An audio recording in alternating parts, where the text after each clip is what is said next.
यदि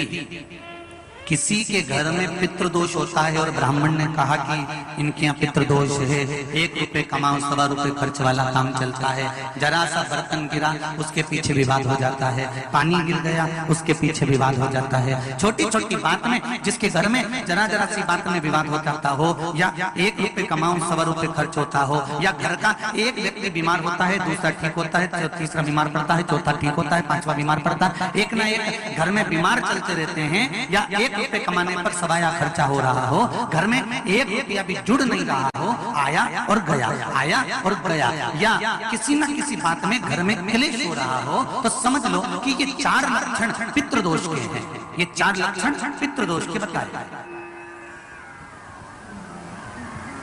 अब इतना क्लेश होने पर, घर में धन नहीं आने पर,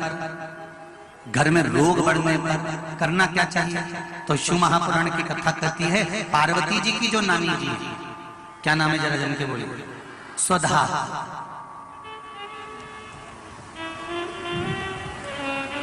जो पितृलोक में रही और पितरों के साथ में रहने के बाद एक बार इनके मन में यह भाव प्रकट हो गया था कि मैं पितृलोक में तो रह रही हूँ, आपके साथ में रह रही हूँ, पर मेरा मन शंकर भगवान की आराधना में लगा रहता है। तो स्वधा भगवान शिव की आराधना करने जब जाती थी तो पितृ उनकी आराधना के लिए संपूर्ण सामग्रियां सिद्ध कर देते थे, और संपूर्ण सामग्रियां सिद्ध कर स्वधा को दे देते, और स्वधा जाकर पितृलोक से जाकर भगवान शिव की आराधना करते। पहले की अगर आपने कथा सुन रखी होगी टीवी के माध्यम से, आस्था के माध्यम से, या फेसबुक यूट्यूब के माध्यम से, तो आपको कहा था शंकर भगवान को जल चढ़ाने से 3 दोष समाप्त हो जाते हैं। पहला पितृदोष, दूसरा कालसर्प दोष, और तीसरा वास्तु दोष।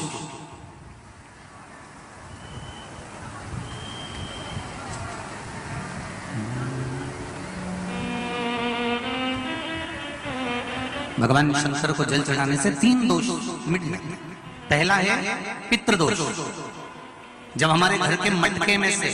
हंडे में से, घर में जो पानी का स्थान होता है वहां से लोटा भरकर पानी भरते हैं, लेकर जाते हैं, तो परिंदा, मटका, हंडा, बाल्टी जिसमें पानी भरा हुआ है रसोई घर में, वो स्थान पितरों का स्थान कहलाता है। उस पितरों के स्थान में से जब पानी भरकर लेकर जाते हैं, तो रसोई घर में से लेकर जब घर में से निकल कर जाते हैं, तो पूरे घर का वास्तु दोष, और उस परिंदे में से, मटके में से पानी भरा तो पितृदोष। और ध्यान देना, इसको ले जाकर जब शंकर भगवान को समर्पित करते हैं तो पितरों का दोष, वास्तु दोष और काल सर्प दोष, ये तीनों अपने आप समाप्त हो जाते हैं मात्र शंकर पर 1 लोटा जल समर्पित कर देने पर।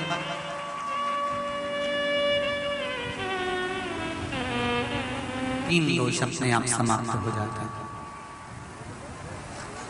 स्वधा शिव जी की पूजन कर रहे हैं।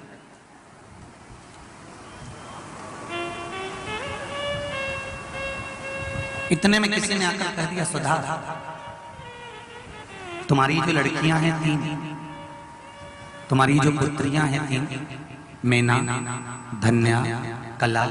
ये तुम्हारी जो 3 पुत्रियां हैं, ये 3 पुत्रियों को श्राप लगा, और संतों का श्राप लगा है कि इनको मृत्यु लोक में जाना पड़ेगा। स्वधा ने कहा, यदि मैंने शिव की आराधना करी है, यदि मैंने शंकर भगवान की आराधना करी है, शिव की अर्चना करी है, शिव की पूजन करी है, शिव की आराधना करी है, तो मैं ये विश्वास रखकर कह देते हैं कि मेरी बेटियां अगर मृत्यु लोक में गई तो ये तीनों के गोद में स्वयं 3 देवियां ही आकर विराजमान होंगी, ये मेरा विश्वास करता है। आस और विश्वास ये 2 हर किसी पर नहीं किया जाता। बोलो सही है कि गलत है? आस भी हर किसी से नहीं लगाई जाती, आस उसी से लगाई जाती है जो पूरा कर सकता है, और विश्वास भी उसी पर किया जाता है जो पूर्ण कर सकता है।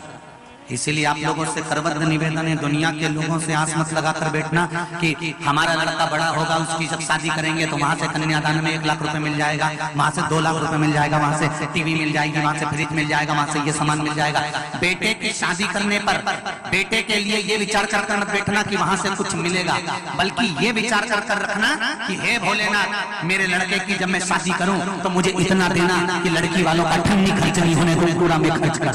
इतना मुझे देना।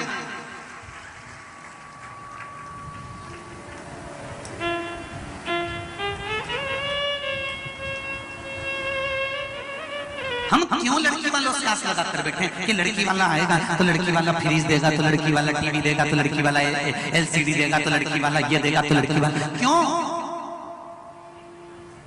और दुख यही चालू होता।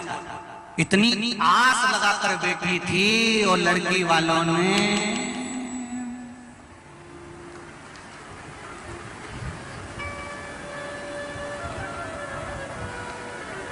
मंदिर में घंटी है,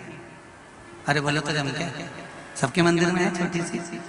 और लड़की वालों ने वही गरुड़ घंटी पकड़ा दी। तो विचार करिए, फिर जब आस टूटती है ना तो घर में क्लेश होता है।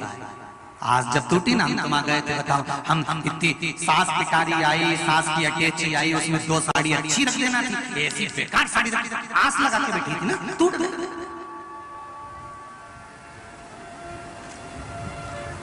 एक फ्रिज दे देना था, नीचे हॉल में तो टीवी लगी हुई थी, एक टीवी अलग से देना थी, तो लड़की के कमरे में रख जाती, आस लगा के बैठी।